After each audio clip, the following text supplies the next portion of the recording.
दोस्तों आज एक बहुत अच्छी ब्रेकिंग न्यूज़ आई है। ब्रेकिंग न्यूज़ आई है डिपार्टमेंट ऑफ होमलैंड सिक्योरिटी तो 30 मई 2026 फ्राइडे का दिन है और यह जी ब्रेकिंग न्यूज़ है यह एडजस्टमेंट ऑफ स्टेटस के मुतलक है। तुहानू याद होगा कि पिछले हफ्ते उन्होंने नवीं गाइडलाइंस दी सन। हुण उन्होंने उहदे उत्ते बहुत अच्छी क्लैरिफिकेशन की है, उन्होंने थोड़ी वजाहत की है कि असीं कहना की चाहते सा। और यह जी क्लैरिफिकेशन की है ना ਇਹ ਉਹਨਾਂ ਨੇ ਕੀਤੀ ਹੈ ਨਿਊਯਾਰਕ ਟਾਈਮ ਨਾਲ ਗੱਲ ਕਰਕੇ। ਨਿਊਯਾਰਕ ਟਾਈਮ ਨੇ ਇਹਨੂੰ ਰਿਪੋਰਟ ਕੀਤਾ ਹੈ।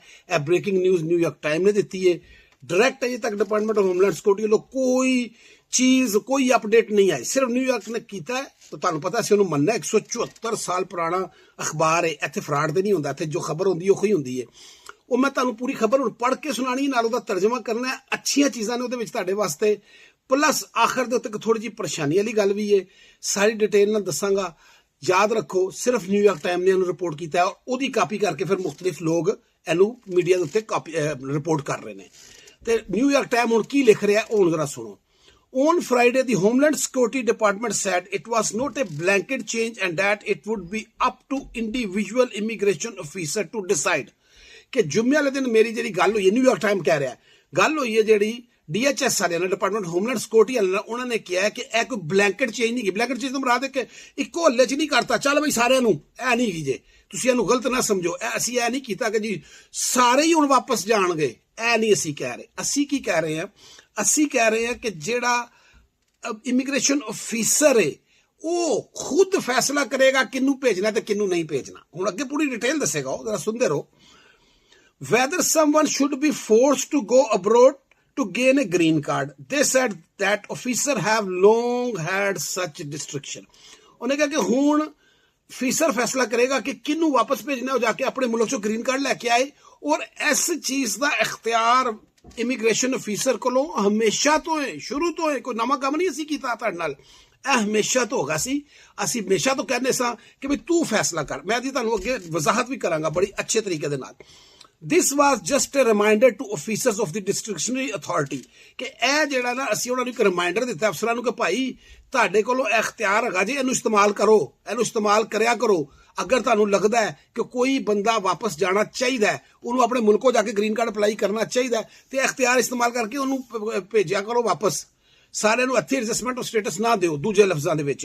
हुण याद रखो एडजस्टमेंट ऑफ स्टेटस की हुंदा है, तुसीं एक फॉर्म फिल कर दिओ I-485।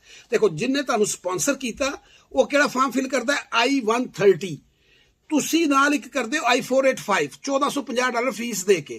फीस भी ਉਹਦੀ बहुत ज्यादा रखी है। ਉਹਦੇ ਤੁਸੀਂ ਉਹਨੂੰ ਕੀ ਰਿਕੁਐਸਟ ਕਰ ਰਹੇ ਹੋ ਕਿ ਯਾਰ ਮੈਨੂੰ ਇਹ ਸਪਾਂਸਰ ਮਿਲ ਗਿਆ, ਹੁਣ ਤੂੰ ਮੈਨੂੰ ਪਲੀਜ਼ ਇੱਥੇ ਐਡਜਸਟਮੈਂਟ ਆਫ ਸਟੇਟਸ ਕਰਨ ਦੇ, ਯਾਨੀ ਕਿ ਮੈਨੂੰ ਇੱਥੇ ਰਹਿ ਕੇ ਗ੍ਰੀਨ ਕਾਰਡ ਦੇ ਦੇ। ਹੁਣ ਉਹਦੀ ਉਸ ਤੋਂ ਬਾਅਦ ਕੀ ਹੁੰਦਾ ਹੈ कि तुहानूं एक अप्रूवल लैटर आंदा, तुसीं कहंदे हो जी मेरा बॉबी भाई मेरा एडजस्टमेंट ऑफ स्टेटस हो गया जी, अप्रूव हो गया जी, अप्रूव हो गया। वो यही गल हुंदी है, वो तुहानूं अप्रूव कर दिंदा है। मोस्टली केसां च अप्रूव ही कर रहे सन, हो सकदा उन्होंने किसी नूं डिसअप्रूव करके वापस भी भेजिया होए, कोई साडे कोल रिकॉर्ड नहीं हैगा, कोई डाटा नहीं, कोई रिपोर्ट नहीं गी। वो की हुंदा जदों वो अप्रूव वाला काम है ना, ਉਹਦਾ ਹੁਣ ਉਹਨਾਂ ਨੇ ਕਿਹਾ ਕਿ ਬਈ ਇੱਥੇ ਜ਼ਰਾ ਦੇਖ ਕੇ ਚੱਲੋ, ਕੇਸ ਬਾय ਕੇਸ ਚੱਲੋ, ਦੇਖੋ ਕਿਹਦਾ ਅਪਰੂਵ ਕਰਨਾ ਕਿਹਦਾ ਨਹੀਂ ਕਰਨਾ। ਇਹ ਹੋਇਆ ਜੀ ਕੰਮ ਉਹੀ ਹੈ। ਅਪਰੂਵ ਵਾਸਤੇ ਤੁਸੀਂ ਲੈਟਰ ਉਹੀ ਫਾਰਮ ਫਿਲ ਕਰਨਾ, ਫੀਸ ਜਮ੍ਹਾਂ ਕਰਾਣੀ ਹੈ। ਹੁਣ ਉਹਦੀ ਮਰਜ਼ੀ ਕਿਹਨੂੰ ਕਰੇ ਜਾਂ ਨਾ ਕਰੇ, ਉਹਦੇ ਵਾਸਤੇ ਹੁਣ ਮੁਖਤਲਿਫ ਚੀਜ਼ਾਂ ਉਹਨਾਂ ਨੇ ਦੱਸੀਆਂ ਨੇ। ਅੱਗੇ ਜਾ ਕੇ ਮੈਂ ਤੁਹਾਨੂੰ ਹੁਣ ਕੁਝ ਦੱਸਣਾ ਵਾ। ਅੱਗੇ ਉਹਨੇ ਕਿਹਾ has always existed on A case by case basis. ਉਹੀ ਜਿਹੜੀ ਗੱਲ ਮੈਂ ਪਹਿਲੇ ਕੀ ਕਿ केस बाय केसिस ਤੋਂ ਇਹ ਕਾਨੂੰਨ ਹਮੇਸ਼ਾ ਤੋਂ ਹੋਗਾ ਔਰ ਇਹਨੂੰ ਜ਼ਰਾ ਥੋੜਾ ਹੁਣ ਅਸੀਂ ਗਾਈਡਲਾਈਨ ਦਿੱਤੀ ਹੈ, ਰਿਮਾਈਂਡਰ ਦਿੱਤਾ ਹੈ ਕਿ ਇਹਨੂੰ ਹੁਣ ਇੱਥੇ ਅਮਲ ਵੀ ਕਰੋ ਬਸ। ਇਹ ਅੱਗੇ ਹੁਣ ਬੜੀ ਇੰਪੋਰਟੈਂਟ ਗੱਲਾਂ ਆ ਲੱਗੀਆਂ ਜੇ। DHS spokesperson said in a statement, ਹੁਣ ਜਿਹੜਾ ਡਿਪਾਰਟਮੈਂਟ ਹੋਮਲੈਂਡ ਸਿਕਿਉਰਿਟੀ ਦਾ ਜਿਹੜਾ ਸਪੋਕਪਰਸਨ ਸੀ ਉਹਨੇ ਨਿਊਯਾਰਕ ਟਾਈਮ ਵਾਲੇ ਨਾਲ ਗੱਲ ਕਰਕੇ ਇਹ ਗੱਲ ਦੱਸੀ ਹੈ। ਲੇਕਿਨ ਨਾਲ ਨਿਊਯਾਰਕ ਟਾਈਮ ਵਾਲਾ ਕੀ ਕਹਿੰਦਾ, the spokesperson declined to provide a name। ਜਿਹੜਾ ਬੰਦੇ ਨੇ ਸਾਰੀ ਰਿਪੋਰਟ ਦਿੱਤੀ ਹੈ, ਸਾਰੀ ਖਬਰ ਦੱਸੀ ਹੈ, ਉਹਨੇ ਕਿਹਾ ਮੇਰਾ ਨਾਂ ਨਾ ਆਵੇ, ਉਹਨੇ ਆਪਣਾ ਨਾਂ ਦੱਸਣ ਤੋਂ ਇਨਕਾਰ ਕੀਤਾ ਹੈ। ਤੇ ਇਹ ਤੁਹਾਨੂੰ ਪਤਾ ਹੀ ਹੈ, ਇਹਨਾਂ ਦੇ ਆਪਣੇ ਜ਼ਰਾਏ ਹੁੰਦੇ ਨੇ, ਉੱਥੋਂ ਇਹ ਖਬਰਾਂ ਕਰਦੇ ਨੇ, ਐਡਾ ਵੱਡਾ ਅਖਬਾਰ ਹੈ, ਅਸੀਂ ਤਾਂ ਉਹਦੀ ਗੱਲ ਮੰਨਣੀ ਹੈ। ਅੱਗੇ ਉਹ ਕਹਿ ਰਿਹਾ the person pointed out to people who overstay. ਇਹ ਹੁਣ ਖਤਰਨਾਕ ਗੱਲ ਆ ਗਈ, ਜਿਹੜੀ ਮੈਂ ਤੁਹਾਨੂੰ ਕਿਹਾ ਸੀ ਨਾ ਆਖਰ ਤੇ ਇੱਕ ਖਤਰਨਾਕ ਗੱਲ ਵੀ ਹੈ, ਉਹ ਹੈ the person pointed out to a people who overstay visas or come from countries whose citizens are heavy user of public assistance as group that could be affected.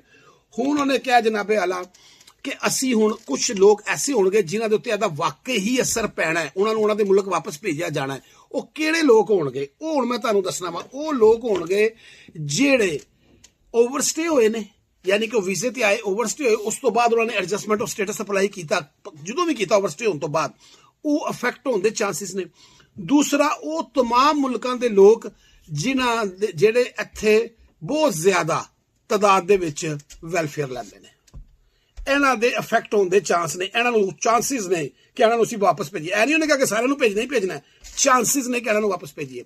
ਹੁਣ ਜਦੋਂ ਆਪਣਾ ਗੱਲ ਆਏਗੀ ਇਹਦੀ ਆਪਣਾ ਵੈਲਫੇਅਰ ਦੀ, ਤੇ ਤੁਹਾਨੂੰ ਪਤਾ ਹੀ ਹੈ ਸਾਡੇ ਤੇ ਅੱਗੇ ਪੌਜ਼ ਲੱਗਾ ਹੈ, ਤੇ ਬਸ ਦੁਆ ਕਰੋ ਕਿ ਸਾਨੂੰ ਇਸ ਲਾਈਨ 'ਚ ਨਾ ਲਾਣ। ਸਾਨੂੰ ਤੋਂ ਮੁਰਾਦ ਹੈ ਪਾਕਿਸਤਾਨ।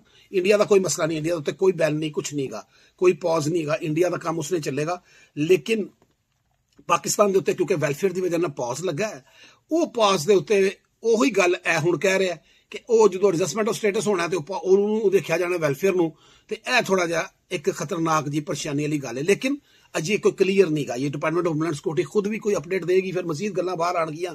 ਅਜੇ ਇਹ ਸਾਰੀਆਂ ਗੱਲਾਂ ਨੇ। ਦੇਖੋ ਇਸ ਤੋਂ ਬਾਅਦ ਕੀ ਹੋਇਆ, ਇਸ ਤੋਂ ਬਾਅਦ ਐਸੇ ਹੀ ਰਿਪੋਰਟ ਦੇ ਥੱਲੇ ਵਕੀਲਾਂ ਦੇ ਬਿਆਨ ਵੀ ਉਹਨੇ ਲਿਖੇ ਨੇ। ਵਕੀਲਾਂ ਨੇ ਕੀ ਕਿਹਾ ਕਿ ਪਿਛਲੇ 5-6 ਦਿਨਾਂ ਤੋਂ, ਜਦੋਂ ਦਾ ਆਇਆ ਪਿਛਲੇ ਹਫਤੇ ਦਾ, ਕੁਝ ਇੰਟਰਵਿਊ ਹੋ ਰਹੇ ਨੇ। ਮੈਂ ਕੁਝ ਸਵਾਲ ਤੁਹਾਨੂੰ ਦੱਸੇ ਸਨ ਕਿ ਐਕਸਟਰਾ ਸਵਾਲ ਹੋ ਰਹੇ ਨੇ, ਕੁਝ ਹੋਰ ਸਵਾਲ ਵੀ ਆਏ ਨੇ। ਹੁਣ ਸਵਾਲ ਕੀ ਹੋ ਰਹੇ ਨੇ ਐਡਜਸਟਮੈਂਟ ਆਫ ਸਟੇਟਸ 'ਚ ਨਵੇਂ ਜਿਹੜੇ ਮੈਂ ਦੱਸਣ ਲੱਗਾ।